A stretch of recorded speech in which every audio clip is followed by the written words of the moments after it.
welcome to Young Turks on the Road. This is our third and final week in Goa. We've been uncovering entrepreneurial talent and boy, we found some really good success stories. Today we start off with Gourav Jaiswal, a serial entrepreneur who started his first company when he was just 19. He's decided to make his Goa his entrepreneurial home by choice. So let's drive down from the Port Aguada and find out what Gourav Jaiswal's story is all about.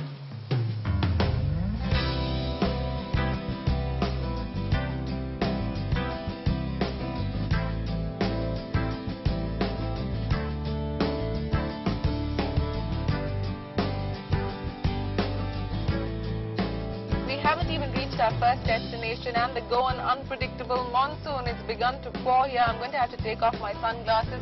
We thought it was going to be a bright and sunny day. Well, clearly not. Gourav Jaiswal, we're on our way, but it's going to be a wet car that we drive in.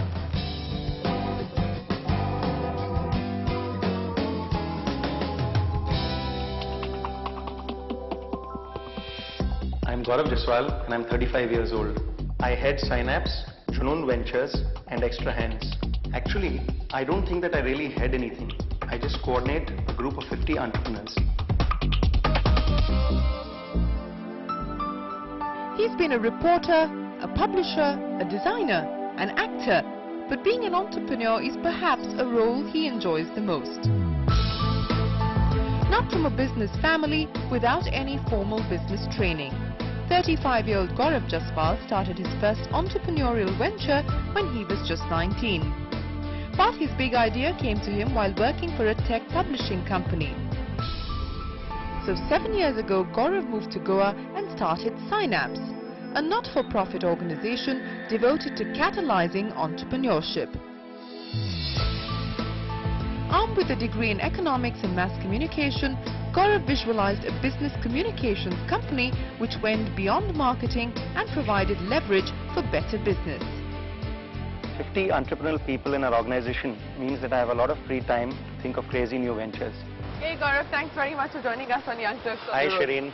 Well, we were driving from Baga to here and it started to rain. When we left Baga, it was sunny and it's sunny again, so you're a lucky charm on Young Turks on the Road. Well, changing weather is the least of the things that entrepreneurs need to worry about, so we are fine. Absolutely, absolutely. Okay, first question to you. You're not from Goa. No, I'm You're not. a first-generation entrepreneur. That's you right. started your first business when you were 19. That's right. You lived in Bombay but decided to make Goa your entrepreneurial home, so to speak. Why was that? We were really looking for a cosmopolitan place that was reasonably well connected and which also provided the opportunity to have a certain work-life balance for the kind of people we thought that our first company would attract.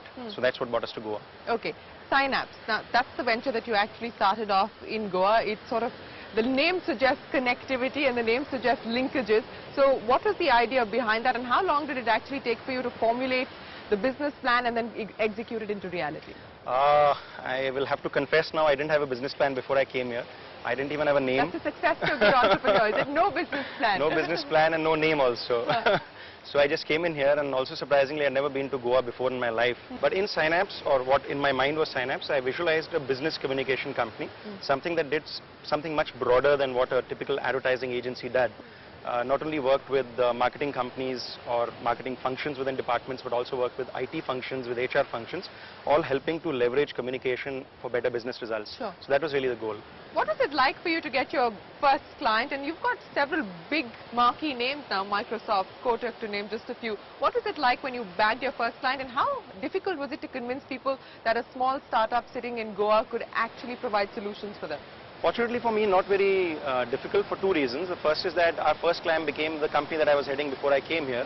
I had a wonderful relationship with the promoters who are very fine people. And we were also very small. So when I came here, I was alone. So initial investments must have been fairly low as well? Very modest. Yeah? Very modest. So all through your savings? Almost entirely.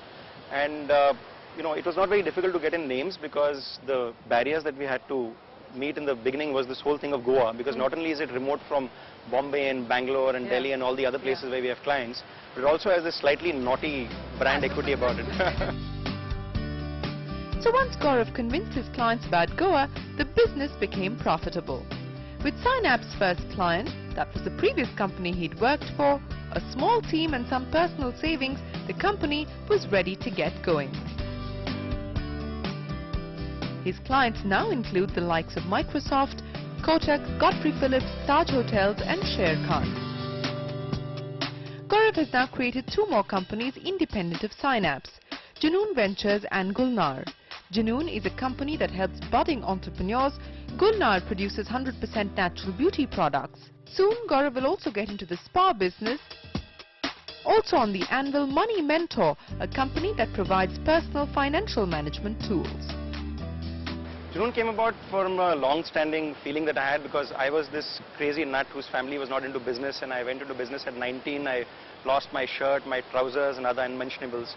So I realized that there was a very big problem out there, that there was not enough knowledge for entrepreneurs. If you look at all the business magazines, they don't cover entrepreneurial challenges so much. But you never decided to give up? I mean, losing your shirt and all other unmentionables, you never decided that, okay, enough is enough, let me get a regular job? Not really, I think, because that's, I think, a quality of insanity that all entrepreneurs require. So that's the Junoon, is it? That's probably the Junoon. Yeah. So Junoon is that answer to that. It's an entrepreneurial incubation company where currently we have 3 ventures that we've incubated, which we are funding and managing on our own. What we would also like to do in the future is to have ventures that other entrepreneurs are dreaming of and bringing to us, and we could provide them little amount of angel funding and also some amount of management incubation. But at this point in time, the 3 ventures that you spoke about are your own ventures? That As of now, they are all completely owned and managed by Junoon. And Synapse is funding them, or how? Synapse is not funding them.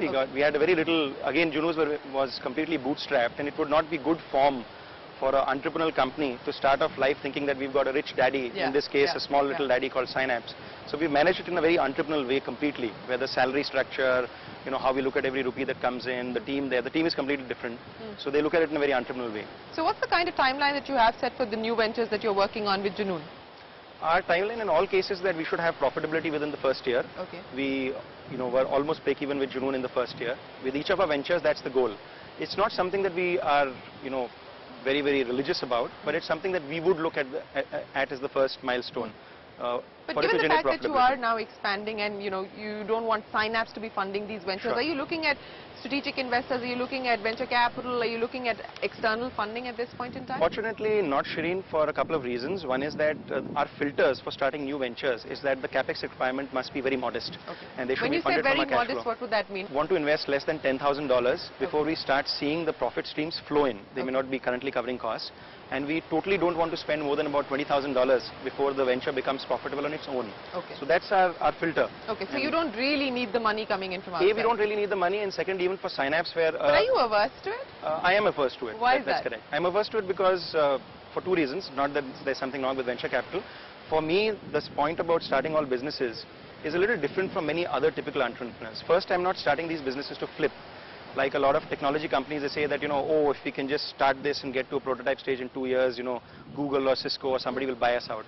That's not our view. Our view is a slightly old-fashioned view of business, that a business is what gives you money that you can take to the bank. And second is that we always think that scale has a very nasty relationship with quality of work and quality of life. Okay. So one of the imperatives of venture capital, unspoken imperatives, is ramping up very fast scale, double, triple and quadruple and so on and so forth. And we don't want to do that. Gourav's focus is to move away from micromanaging his ventures. Not wanting to be overpowered by venture capitalists, he wants to stick to his mantra of staying slow and steady. On the agenda is conquering the international market, but without compromising on quality, Synapse growth is planned a step at a time.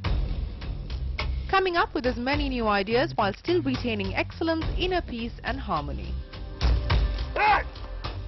Where do you go from here? Because, you've got 3 successful ventures up and running at this point in time now. Do you set yourself 5-year goals or 2-year goals, or are you thinking long-term at this point? There are some kind of goals. I don't think we do. We are very systematic in terms of our control systems, MIS and finances and so on. I think every entrepreneurial company needs that. But we are not very much into 5-year planning. Certainly not. We are probably into 1-year planning. So there are a lot of ideas that are buzzing around in our head. For example, the blueprint that we have for Junoon Ventures has almost 24 ideas, which are fairly sound ideas, some of them with a brand name and URL already, that we have buzzing in our head. Sometimes it's catalyzed because we suddenly meet a person, we say, hey, this would be great for idea number 7, and we would catalyze that. Sometimes there would be an opportunity that presents itself. So that's how it works. So there are no fixed plans beyond 12 to 24-month periods. The DNA of a serial entrepreneur like yourself, because you started off at 19, then you went to work for somebody else, but you're continuing to experiment with different ideas, with different businesses. Take us through what the DNA of a serial entrepreneur really looks like. Shereen, I don't think it's a one-size-fits-all. Yeah. I think there are different kinds of people. For example, a certain kind of people could be driven by hubris, to say that, oh, you said I couldn't do it, now I'm going to do it. Yeah. Yes, another archetype is where a person has a certain sense of dissatisfaction with how things are around him. I probably fall into that category. So that was probably your case. Right. Okay. And I had a sense of dissatisfaction about two things. I had a sense of dissatisfaction about what work does to people. And I think till today that's very important for me. Therefore, that aversion to venture capital, that aversion to unbridled growth. Quality of life is what... Quality of life, because we are all cutting and, shortening our lives to fit around our jobs. But our lives are much bigger than our jobs. So Goa is the perfect location for Gourav's ventures, giving him the opportunity to find the right people and do what he loves doing best, being an entrepreneur. So his team believes in Synapse and its philosophy, that what you do shouldn't be in opposition with what you stand for. So how much of the company's value system or philosophy is what you stand for personally as an individual? All of it, I suppose. would say all of it. Yeah. You're right, because that's one of the luxuries you have as an entrepreneur and one of the cross that members have to bear, that like it or not, but the owner or entrepreneur's philosophy pervades the system. But we are also very careful to take on board people who realize that they don't have to kowtow to it. They have to, they don't have to suck up and say, oh yes, cross my heart and swear to die, this is what I believe in. What would your advice be to budding entrepreneurs, people who, like yourself, are not really willing to be part of the rat race? They want to differentiate themselves, yet they want to do something, do it well, do what they believe in.